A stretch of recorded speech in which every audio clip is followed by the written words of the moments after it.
Wednesday, March the 18th edition of the Carolina Weather Video. Meteorologist Matthew East here with you.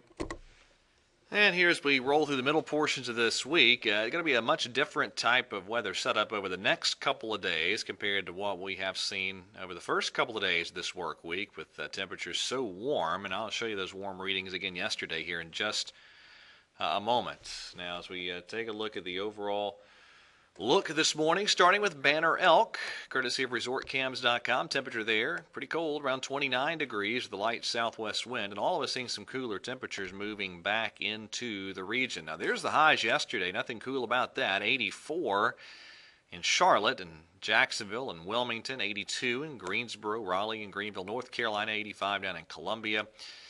Even 75 at Asheville and 64 in Boone. There's the Triad viewing area final highs yesterday, upper 70s, roughly northwest of I-85. The rest of the viewing area in the low 80s. Charlotte viewing area almost entirely in the low 80s, some mid-80s. Gastonia at 85, Wadesboro at 85. Certainly a very warm Tuesday setup. Now temperatures in the 40s in a good chunk of the foothills and Piedmont of North Carolina. Still some low 60s down in the parts of the Midlands of South Carolina down toward the coast. And northerly winds in place, bringing in some cooler air. You notice an area of high pressure there over the Ohio Valley and the Great Lakes. That's pushing in some cooler temperatures, and our highs today in many spots, 20 degrees or so cooler than what we had yesterday. Also notice that low pressure back in Texas, moisture gathering back that way. Now nothing on the radar perspective here across the Carolinas this morning, but you go westward, there's some shower activity over parts of Oklahoma, up into Kansas and Missouri, and then the rain gets pretty heavy as you get down deeper into Texas. Those are ongoing flash flood warnings there in southern Texas, west and north of Corpus Christi. And let me flip over to the Futurecast modeling here, and you'll see the progress of this rain is gradually off to the east. There we are early this afternoon. We get into tomorrow. There goes the rain rolling further eastward. This is tomorrow night into early tomorrow morning, and then deeper into the day tomorrow. There goes the rain rolling through our region before gradually departing later Friday. So here's the setup for us. Again, today we're in good shape. High pressure will keep things pretty quiet. Some high clouds overhead at times, especially as you head further south into southern North Carolina and much of South Carolina.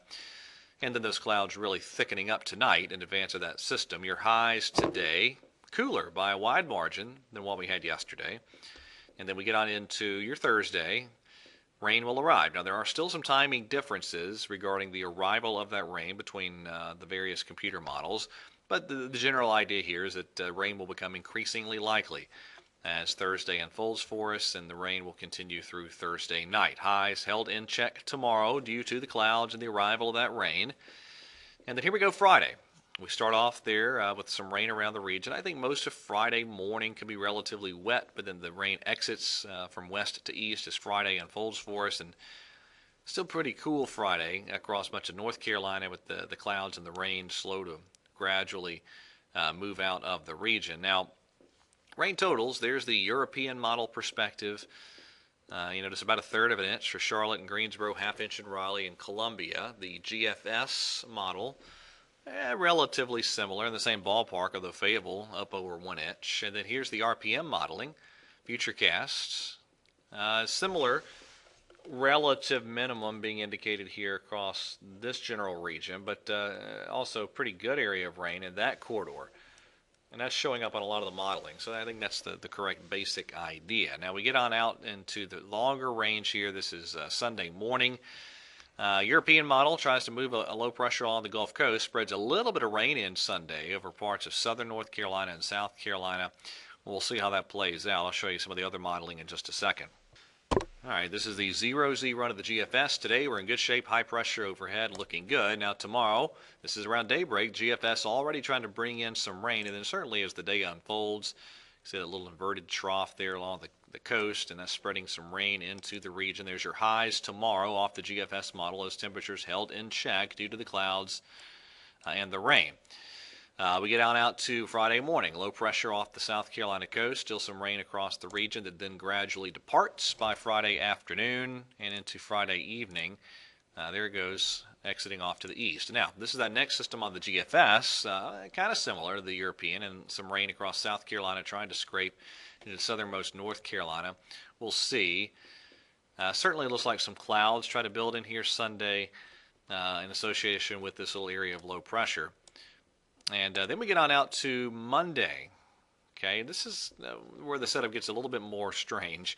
Low pressure is kind of hanging out in the northeastern Gulf and the western Atlantic. At the same time, you have a trough approaching from the northwest, and you actually end up with a little shot of some wintry precip Tuesday morning on the GFS model.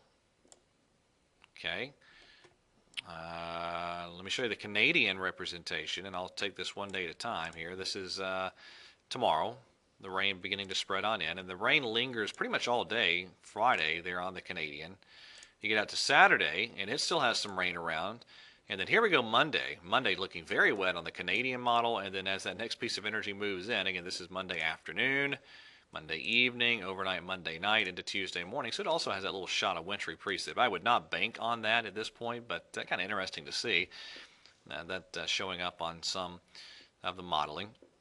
So we'll see how that plays out. But bottom line is the really significant warmth over the past couple of days. We're done with that for a while. Nothing brutally cold in the offing, but temperatures certainly much closer to average and even below average on a decent number of days for the next week. All right, that is it for today's edition of the video. Everybody have a wonderful day, and God bless.